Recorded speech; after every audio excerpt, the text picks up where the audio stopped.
புஷ்பா 2 படம் நல்லா எடுத்திருப்பாங்க, இருந்தாலும் அதுலேயும் சில மிஸ்டேக்ஸ் இருக்குது. அந்த மிஸ்டேக்ஸை தான் இந்த வீடியோவில் பார்க்க போகிறோம். ஹை லெவல் ஜப்பனீஸ் கேங்காக இருக்காங்க, ஆனால் கத்தியை மட்டும் தான் வச்சுருக்காங்க. புஷ்பா தொங்கிக்கிட்டு இருக்கும்போது துப்பாக்கி எடுத்து சுட்டு இருந்தா ஜோலி முடிஞ்சிருக்கும்ல. ஒருத்தர் எடுத்துகிட்டு வரலன்னா பரவாயில்ல, ஒருத்தருமே எடுத்துகிட்டு வரல. கன்னை வீட்டிலேயே வைத்து விட்டேன். 30 நாளில் ஜப்பான் பாஷை கற்றுக்கிற அந்த புக்கை பின்னாடியே வச்சுக்கிட்டு சண்டை போடுறாரு. சண்டை போடுறவருக்கு எதுக்கு புக்கு? ஒருவேளை எங்களை மாதிரி ஆளுங்க ஜப்பான் பாஷையை எப்படி எத்தனை நாளுக்குள்ளே கற்றுக்கினீங்க அப்படின்னு கேட்டால் அதுக்கு ப்ரூஃபா? இல்லை இல்லை இல்லை, ஆமாம் கோபால். புஷ்பா யாருன்னு தெரிஞ்சுக்க எவனாச்சும் இந்தியனை கூட்டிட்டு வா அப்படின்னு சொல்லும்போது கரெக்டாக எப்படி தமிழ் தெரிஞ்சவனை கூட்டிட்டு வந்திருப்பாங்க. ஏன் மராட்டிக்காரனை கூட்டிட்டு வந்திருக்கலாம், இல்லை குஜராத்காரனை கூட்டிட்டு வந்திருக்கலாம், ஒரிசாக்காரனை கூட்டிட்டு வந்திருக்கலாம், இல்லை பஞ்சாபிக்காரனை கூட்டிட்டு வந்திருக்கலாம். அது எப்படி கரெக்டாக தமிழ்காரனை கூட்டிட்டு வந்தாங்க? ஆமா, சாரே ஜஹான் சே அச்சான்னு தேசபக்தி மியூசிக் வரும்போது புஷ்பா சல்யூட் அடிப்பாரு. புஷ்பாவே ஒரு கேப் மாதிரி மொல்ல மாதிரி திருட்டு பைய, தேச துரோகி. என்னை அசிங்கமா பாராட்டினா போதும், மூளை பஞ்சாயத்தை திட்டு விடு. தேசத்தோட சொத்தை இவங்க வித்து எடுத்துக்கிறாங்க. இப்படி நாட்டுக்கு துரோகம் பண்ணிட்டு தேசிய கொடிக்கு சல்யூட் வைப்பாரு இவரு. புஷ்பாவை பேஸ்பால் பேட்டால அடிக்கும்போது சுக்கு நூறா உடஞ்சிருது. இதை நாம எப்படி எடுத்துக்கிறது? கரையா அரிச்ச பேட்டால அடிச்சாருன்னு எடுத்துக்கிறதா, இல்ல ஹீரோவுக்கு அவ்வளோ சூப்பர் பவர் இருக்குன்னு எடுத்துக்கிறதா? இதை இப்போ மிஸ்டேக் லிஸ்ட்ல எடுத்துக்கலாமா வேணாமா? பாவம், அவரே கன்ஃபியூஸ் ஆயிட்டாரு. படத்தோட ஸ்டார்டிங்கில் ஒரு கேங்கே சேர்ந்து மிஷின் கண்ணால் புஷ்பாவை சுடும், ஆனால் அவர் மேலே படாது. ஆனால் ஜப்பான் தாத்தா வந்து ஒரே ஒரு துப்பாக்கியால் ஒரே ஒரு புல்லட்டால் குறிப்பாத்து எய்ம் பண்ணி சுற்றுவார். இங்கே அந்த எய்மிங்கில் தான் மிஸ்டேக்கே இருக்குது. புஷ்பா ஒரு இடத்துல ஓடிட்டு இருக்காரு, ஜப்பான் தாத்தா வேற இடத்துல குறிப்பாத்துட்டு இருக்காரு. அப்படியே ஜப்பான் தாத்தா குறிப்பாத்து சுட்டு இருந்தாலும் புஷ்பாவோட செஸ்ட்டுக்கு பக்கத்தில் இந்த சைடில் தான் பட்டிருக்கணும், ஆனால் அந்த சைடில் ஷோல்டரில் புல்லட் பட்டிருக்கு.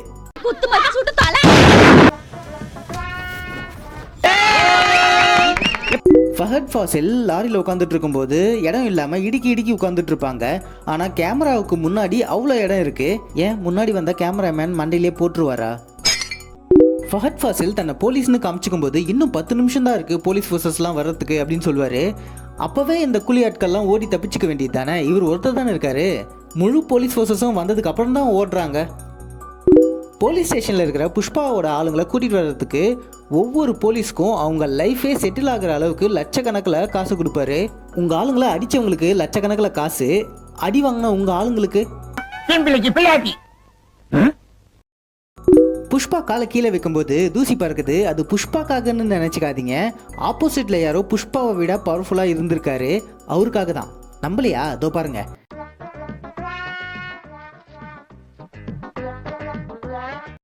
நீங்களே நல்லா பார்த்துருப்பீங்க, ஆப்போசிட்ல இருந்து தானே வருது. ஆமா, புஷ்பா புஷ்பா புஷ்பா புஷ்பா அந்த சாங்கில் வித்தியாசமான முறையில் ஃபயரை அணைச்சிருப்பாரு நம்ம புஷ்பா. அது வாங்க பார்க்கலாம். ஃபயருக்கு பக்கத்தில் பைசப்பில் தான் கை வச்சிருப்பாரு, ஆனால் ஃபயர் அணைஞ்சிருக்கும்.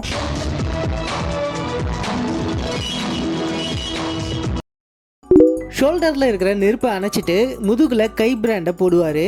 இதில் என்ன மிஸ்டேக்னா முதுகத்தோட வர்றதுக்கு முன்னாடியே அங்கே தூசி வர ஆரம்பிச்சிருக்கோம். அது மட்டும் இல்லாமல் அவரோட விரலே படாத இடத்துல கூட விரல் பட்ட மாதிரி அடையாளம் வந்திருக்கும். சம்மர் டைம் அப்படிங்கிறதுனால வத்தி போன ஆற்றுல லாரி ஓட்டிட்டு போகிறாங்க. இங்கெல்லாம் சாதாரணமாக ரோட்லேயே குண்டு குழி, மேடு பள்ளம், பாறைங்க, கல்லுங்க இதெல்லாம் இருக்குது. ரிவர்னால் அதுக்கு மேலே இருக்கும், சமதளமாகவும் இருக்காது. அப்போ எப்படி அதில் லாரியை ஓட்டிகிட்டு போக முடியும், அதுவும் வேகமாக? வில்லன் போலீஸு லாரியை மடக்கணவன புஷ்பா அந்த லாரியிலேருந்து தன்னோட ஆளுங்களெல்லாம் குதிச்சுட்டு சொல்லுவார். அப்போது ரைட் ஹேண்டாக இருக்கிற ஒருத்தர் கேட்பாரு, ஏன்ப்பா இவ்வளோ பெரிய சரக்கை விட்டுட்டு எப்படிப்பா குதிக்கிறது அப்படின்னு கேட்பாரு. எங்கடா கத்துக்கிட்டீங்க இந்த ஆக்டிங்? புஷ்பாவோட ரைட் ஹேண்டாக கூடவே இருக்கிறாரு, ஃபீல்டுலேயும் இறங்கி வேலை செய்கிறாரு. அவருக்கு எப்படி லாரியில் இருக்கிறது டூப்ளிகேட்னு தெரியாமல் இருக்கும்? ஒருவேளை பிளான் லீக் ஆகிடக்கூடாதுன்னு நடிக்கிறாரு அப்படின்னு வச்சுக்கிட்டா கூட புஷ்பா கிட்ட நடிக்க வேண்டிய அவசியமே இல்லையே. லாரியில் இருக்கிற டூப்ளிகேட் வுட்டை செய்யறதுக்கு ரொம்ப டைம் ஆகியிருக்கும். அது எப்படி யாருக்குமே தெரியாமல் உடனே செஞ்சுருப்பாங்க? ரெட் சாண்டில்வுட்டை கண்டுபிடிச்சிடக்கூடாதுன்னு அதை மர வண்டிகளாக செஞ்சுடுவாங்க. அப்படி செய்யறதுக்கு ஸ்கில்டு லேபர் ஃபோர்ஸ் தேவைப்படுது, எஃபோர்ட்ஸ் நிறைய தேவைப்படுது, டைமும் தேவைப்படுது. உடனே அதெல்லாம் எப்படி செஞ்சிட முடியும்? இதுலேயே பெரிய மிஸ்டேக் இருக்குது. என்னென்னா மரக்கட்டையாக போனால் தான் வாங்குறவங்க அதை அவங்களுக்கு ஏற்ற மாதிரி மாற்றி யூஸ் பண்ணிக்க முடியும். ஆனால் இங்கே புஷ்பா அதை மர வண்டிகளாக மாற்றிட்டாரு. அப்புறம் எப்படி வாங்குறவங்க அதை யூஸ் பண்ண முடியும்? போலீஸ் கிட்ட புஷ்பா சவால் விட்டுருப்பாரு, ஒரு கட்டையை பிடிச்சாலும் இந்த சிண்டிகேட்டை விட்டே போயிடுவேன், மறுபடியும் நான் கூலியால வேலை செய்வேன் அப்படின்னு சொல்லுவாரு. அதுக்கேற்ற மாதிரி போலீஸும் ஒரு வண்டியை பிடிச்சிட்டு இருப்பாரு. ஆனால் புஷ்பா அதில் பாம் செட் பண்ணி வச்சிருப்பாரு. அந்த பாம் செட் பண்ணி வச்சிருந்ததை போலீஸ் கவனிக்காம எடுத்துட்டு வந்திருப்பாங்க. முதல்ல நான் இதை கூட மிஸ்டேக்னு பார்க்கல. பாம் வெடிச்சு அந்த கட்டைங்கெல்லாம் எரிஞ்சு போகுது. எரியிற கட்டை இவங்க கண் முன்னாடி தான் எரியுது. ஸோ போலீஸ் அதை ரெக்கவர் பண்ணியிருக்கலாம் ஈஸியாக. ஆனால் பண்ணாமல் அப்படியே பார்த்துட்டு இருக்காங்க. அட இதை கூட விட்டுருலாங்க. பாம் வெடிக்கும்போது அந்த மர வண்டியை பாருங்களேன், சக்கரங்க தனியாக பிச்சுக்கிட்டு போகுது. பாடி நார்மலாக தான் இருக்குது. ஆனால் கீழே விழும்போது மட்டும் எல்லாம் எரிஞ்சு விழுது. இந்த கிளிப்பை நல்லா பாருங்க, இதில் என்ன மிஸ்டேக் இருக்குன்னு நீங்களே கண்டுபிடிக்கலாம். ராஷ்மிகா மாலையை போடும்போது அந்த மாலைக்கு உள்ள கை விட்டுருப்பாங்க.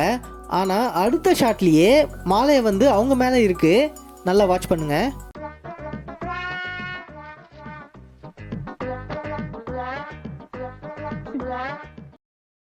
இந்த கிளிப்பில் கத்தி பின்னாடி இருக்கிற அடையாளமே இருக்காது.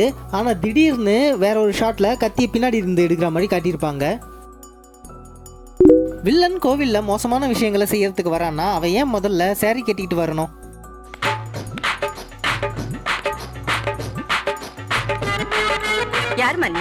ஒருவேளை தன்னோட அடையாளத்தை மறைக்கணுன்றதுக்காக அப்படி வந்திருப்பான்னு சொன்னா ஃபேஸு மூடாம தானே இருக்கு, யாருன்னு ஈஸியாக கண்டுபிடிச்சிடலாமே. 5000 கோடியை டீல் பண்ணுறவர் கேஷ் எங்கேருந்து வரும்னு தெரிஞ்ச ஒரே ஆள் ராமேஸ்வரத்தில் எதுக்கு தேவையில்லாமல் அலைஞ்சிட்டு இருக்கணும்? ஈவன் புஷ்பாவை ஸ்ரீலங்காவில் சேஃப்டியாக ஹெலிகாப்டரில் வந்து இறங்குறாரு. இவருக்கு எந்த ஒரு இதுவும் இல்லையா? இதில் இன்னொரு மிஸ்டேக் என்னன்னா, பொருள் எங்கே இருக்குன்னு காட்ட வேண்டியதெல்லாம் புஷ்பாவோட இன்டர்னல் மேட்டர். இதில் அந்த டீலர் வரணும்னு அவசியம் இல்லை. நார்மல் போலீஸு ஏன் போட்டுக்கு அடியில் உட்டு இருக்குதுன்னு கண்டுபிடிக்கல? ஒரு போலீஸ் கூட வக்கீல எல்லாம் இறங்கி பார்த்துருக்க மாட்டாங்க. ஏன் அந்த வில்லன் போலீஸ் மட்டும் இறங்கி பார்த்தாரு?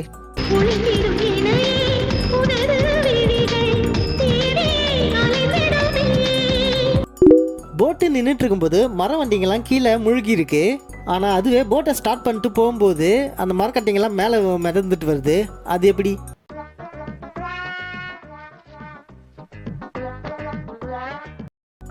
கோவிலில் பொண்ணுங்களை வில்லன் மோசமாக ட்ரீட் பண்ணும்போது போலீஸ்லாம் எங்கே போயிருந்தாங்க?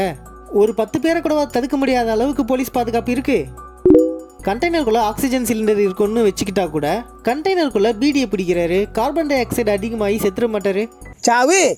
சாவும்ல செத்த பையில நீ நலமா இருந்தா ஒளிஞ்ச எனக்கு பத்தி நீ சாவும்ல செத்த பையில. 42 நாளைக்கு சாப்பாடு இருக்குன்னு வச்சுக்கிட்டா கூட சாப்பிட்டது வெளியே போறதுக்கு என்ன வழி? நெஞ்சில இருந்து ரத்தத்தை எடுத்து அவரோட கை பிராண்டை கர்ச்சீஃப்ல அடிச்சு ஜப்பான் தாத்தாவுக்கு கொடுப்பாரு. இதுல நீங்க நல்லா கவனிச்சு பாத்தீங்கன்னா அவரோட விரல்லையும் சரி அவரோட கையிலயும் சரி ரத்தமே இருக்காது. எதுவும் ரத்தம் வருதா பாருங்க. ஒன்றும் இல்லையாடா. ஜப்பான்ல இருந்து காசு வரும்போதே ஆல்ரெடி எண்ணி அடுக்கி வச்சு தான் வருது. அதை மறுபடியும் ஏன் பிரிச்சு கொட்டி எண்ணி மறுபடியும் அடுக்கி வைக்கணும்? வில்லன் போலீஸ் மரக்கட்டைங்க போலின்னு தெரிஞ்சா அவமானம் ஆயிடுன்ட்டு அவரே தீ வச்சு கொளுத்திப்பாரு. அவ்வளோ டன் மரக்கட்டைங்களுக்கு ஒரே ஒருத்தரைய பாதுகாப்புக்கு போடுவாங்க. அந்த தீயை அணைக்கிறதுக்கு யாருமே வரமாட்டாங்களா? பஞ்சு மாதிரி எரிஞ்சுக்கிட்டே இருக்கு.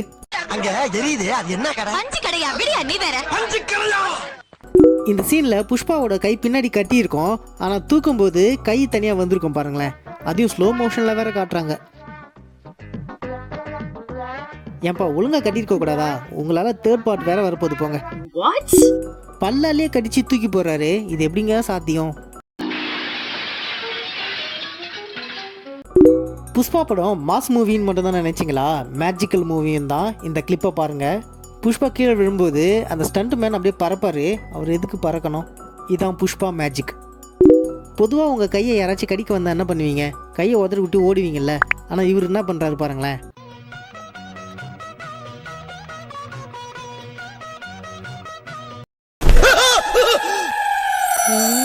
நம்ம கண்ட காட்சி உண்மைதானா? எதுக்கு வெளியே இருந்தே பாப்போம். அவரே கையை கொண்டு போறாரு பாருங்களேன்.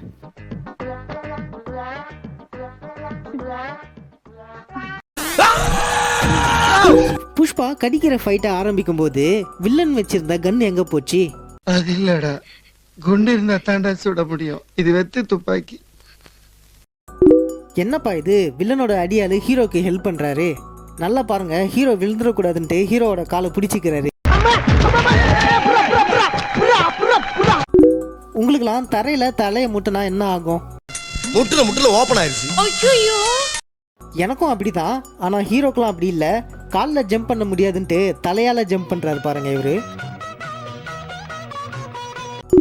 ஹீரோ தரையில் உதைக்கிறாரு, கோடாலி மேலே எழும்புது.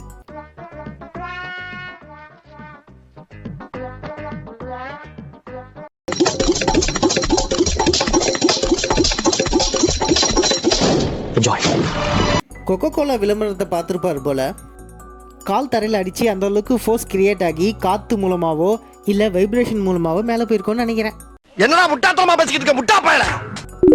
ஜப்பானில் ஹீரோ ஃபைட் சீனில் இந்த முன்னாடி இருக்கிற காரு வரும்போது இந்த 2 லைனுக்கு நடுவில் வரும். ஆனால் அடுத்த ஷாட்டில் பார்க்கும்போது அந்த லைனுக்கு பக்கத்தில் வந்திருக்கும்.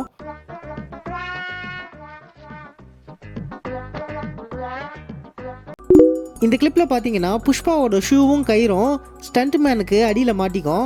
அது மட்டும் இல்லாமல் கயிறை உருவி எடுத்துருவார்.